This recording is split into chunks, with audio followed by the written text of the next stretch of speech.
stand up, Latter-day Saints. We see you. You're still out here, and we love it. They just got another big time prospect card. This one is Khadim Mboup.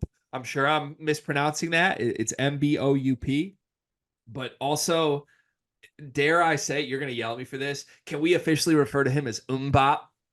Bop No, bop do Jimmy no, dop dop do no, bop. no. I Please, I give you an inch, and you always take a mile. please. I've been waiting for an umbop for years.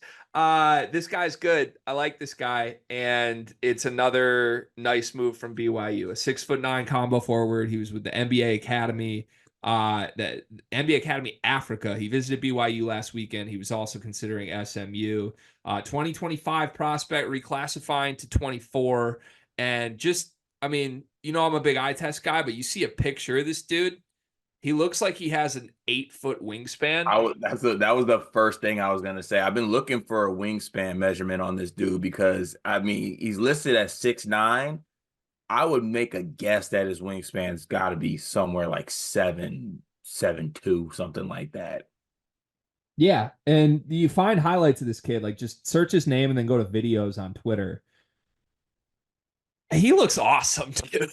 Like, and I don't know if I'm just falling for the highlight tape stuff, but like I kind of expected when you see a picture of him, it's like, oh, he's probably like a big man that needs to figure some stuff out. He's probably pretty raw. But like all the highlights are him putting the ball on the floor, doing off the dribble stuff, like weaving through traffic. I'm in on this. Yeah, I was expecting when I first saw this commitment, I was expecting that.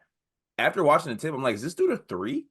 Like, is he a Yeah. 3-4? Like, is that what it is? The tape's intriguing. He doesn't turn 18 until September.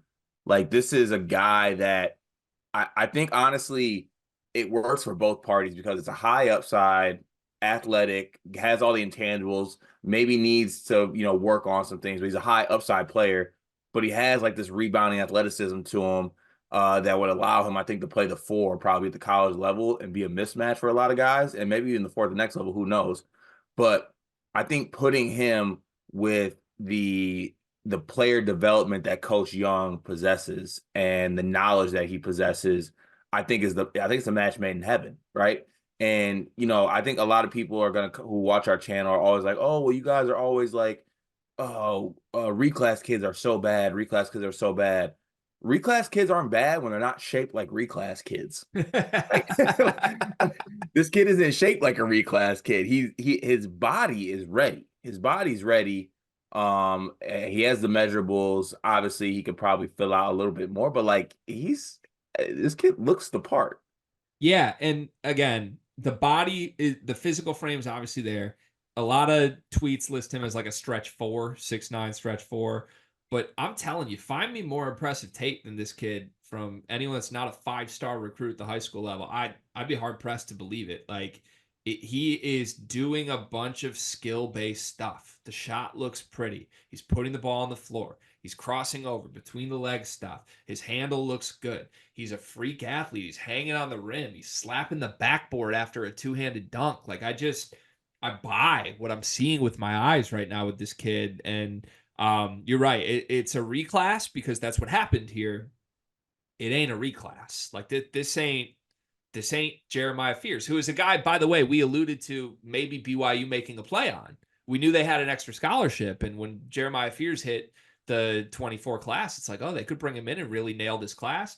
They went that route, but they went that route with a 6'9" stretch 4 instead. The other thing roster-wise that I really like this move for, I think this is going to give them one of the most versatile wing groups in the country, because you think about who's on that roster right now. Igor Demon. Ain't he like 6'9"? But Mhm. he's 6'9" with guard skills. And then Cannon Catchings was going to play the 4 at Purdue, but that was kind of, we're stretching a skinnier guy to play the 4. Now this ad lets Cannon Catchings play either like the 2 or the 3 cart. And I think that's better for him. But you talk about a team, man, that can now play Khadim Mboup, as I refer to him, Cannon Catchings and Igor Demon at the 2-3-4 with some of these veteran guards running the point, like a pure shooter at the point. I'm very in on this team now. I already was in on this team, but I'm very in on this team now. This ain't your mama's BYU.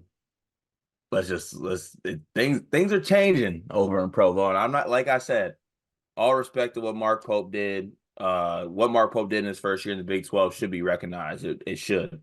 But Coach Young and his staff, because to me, this is a staff. I want to make sure I get the assistant's name right. I believe it's Will Volk. If I don't want to mispronounce his name, sorry if I ruined that. But he's a guy who was hired when Young got the job. He was head coach of the Austin Spurs last season. He has all types of connections coaching overseas. He coached in Egypt, Africa, Angola. He's been everywhere, Nigeria, just doing all these like overseas. And he might be the overseas plug for this team. So you're putting the development skills and the coaching prowess of Coach Young, giving him an ace global recruiter on top of who else he has on his staff. I'm getting disgusted with myself how much of a BYU Cougar I am, Greg. I honestly need a little bit of adversity. Yeah, I pre-ordered college football 25. I'm gonna play as BYU. No, you can't. That's my team in the dynasty mode. Oh, damn it. Damn. I got them early. All right, fine. I'm gonna do like Road to Glory mode and make myself Mboup. It's gonna be great. Two-sport athlete. Yeah, I look great in royal blue, by the way. I know that's slept on, but I'll prove it next week.